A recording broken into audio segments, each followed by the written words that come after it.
Hey, Shalom.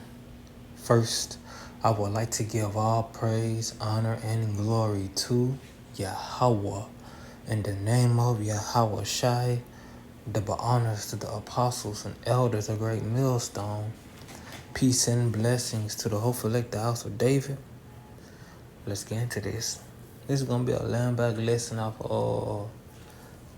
a lesson done about like before you make a video about a brother, you know. I haven't seen the whole video, but just the title has sparked something in me to do a lesson. Like something came into my mind, my spirit, and I want to do a lesson on it. Because you're supposed to, like dealing, well, not with that situation, but dealing with a situation when someone's coming up to you and they're telling you about something. They're telling you about this situation. They tell you the story. They're telling you what happened. They're giving you a whole novel about a situation that has happened between them and whoever, right? You don't fully engross yourself within their story. Especially if they want to make, especially if they want you to make a judgment call on it or ask your opinion on it. You gotta be like, I want to hear the other side. I want to hear what they gotta say. And that might ruffle some feathers, but it is what it is. Why? Because you gotta be a righteous judge. You have to judge righteously. What? An abomination is what? A false balance is what? Abomination to the Lord. So what you want to do is, before you make your call, before you give your opinion on a situation like that, like they telling you about what happened, what wrong, what happened, how they was wrong, and stuff like that, what went down, you like, all right, let me hear the other side of the story. Let me hear the other side of the story. So what? You can make a proper judgment, because it's going to be some stuff they left out. It's going to be some stuff they didn't reveal. Somebody might be lying.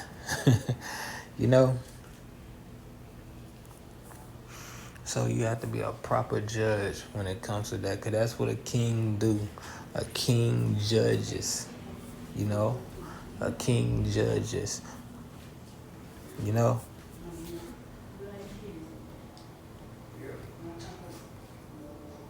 This is let's get this scripture right here.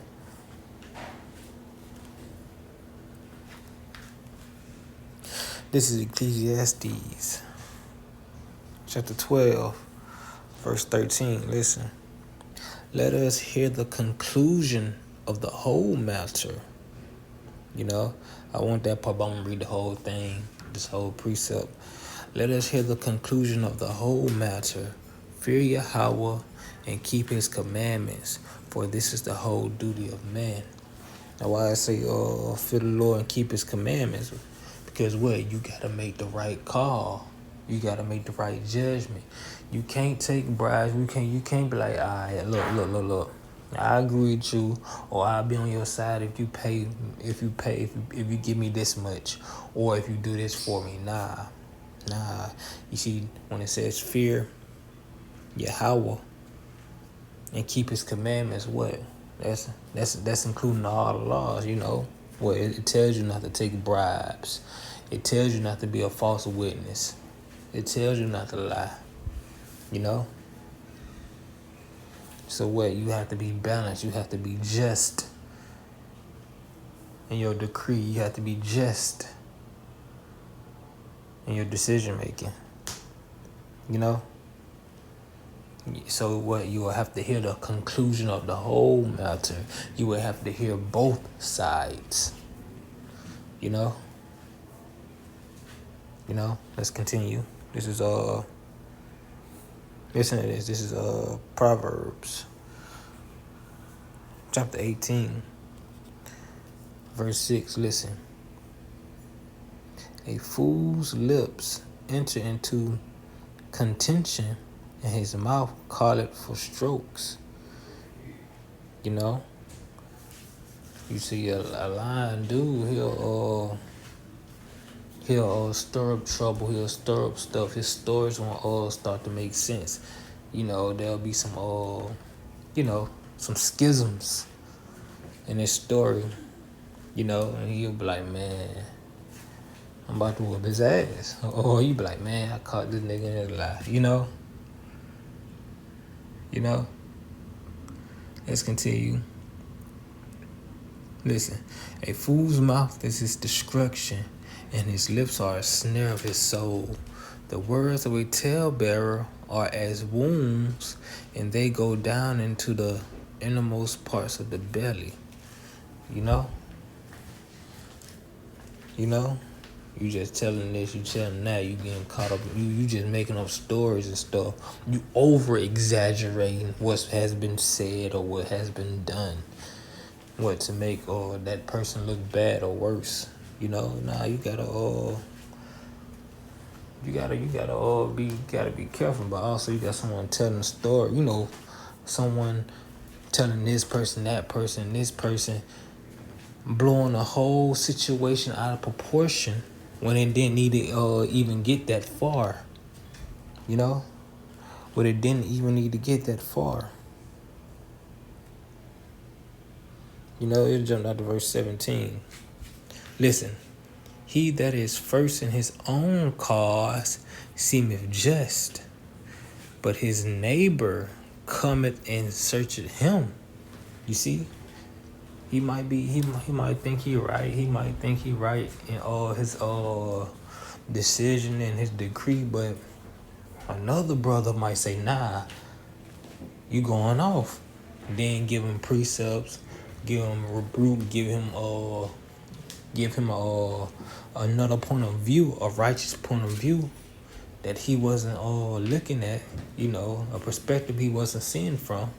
Then, the spirit on they would go, okay, because even the people in the world, once they see and hear you better, or see it from a different perspective, they be like, oh, okay, I see what you're saying.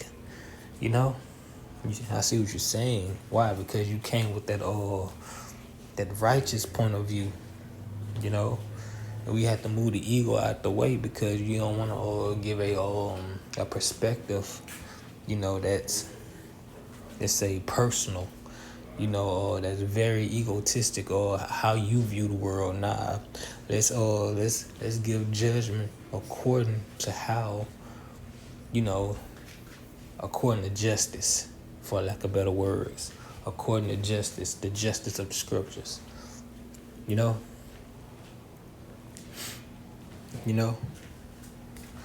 to this. This is Matthew chapter 18, verse 6. Listen, but whoso shall offend one of these little ones, that's not what I want.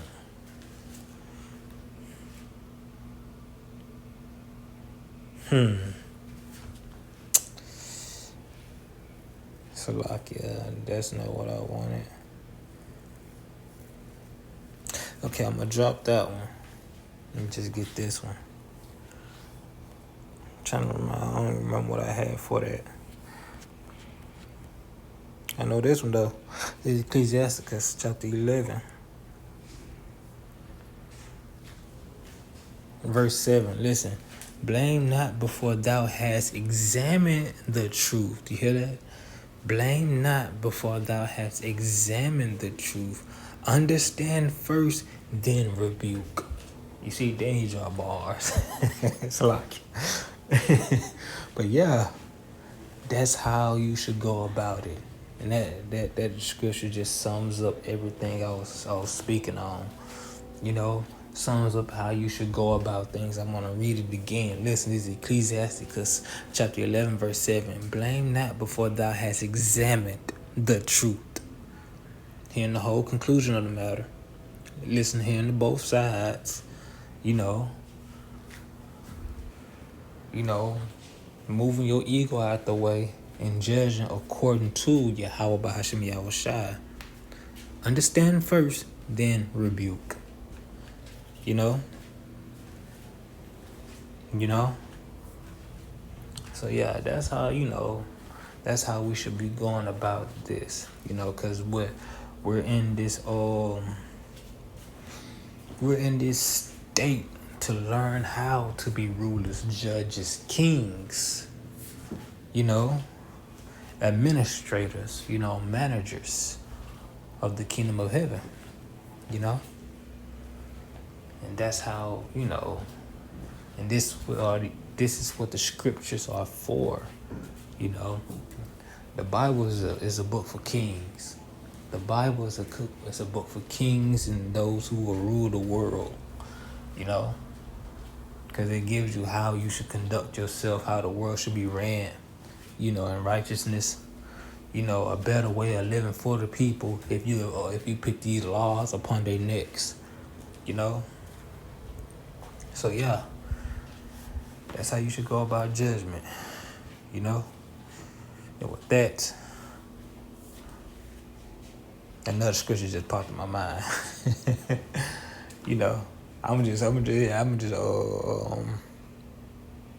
I'm gonna quote it. It says scriptures are good for rebuke, correction, reproof. Cause people be like, you can't judge, you ain't supposed to be judged, but nah, scripture says that. Scripture says that. I'm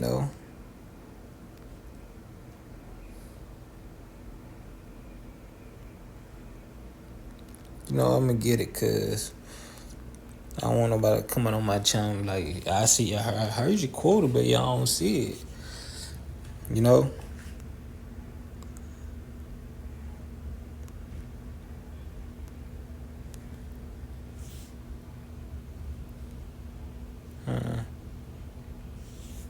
Uh-oh.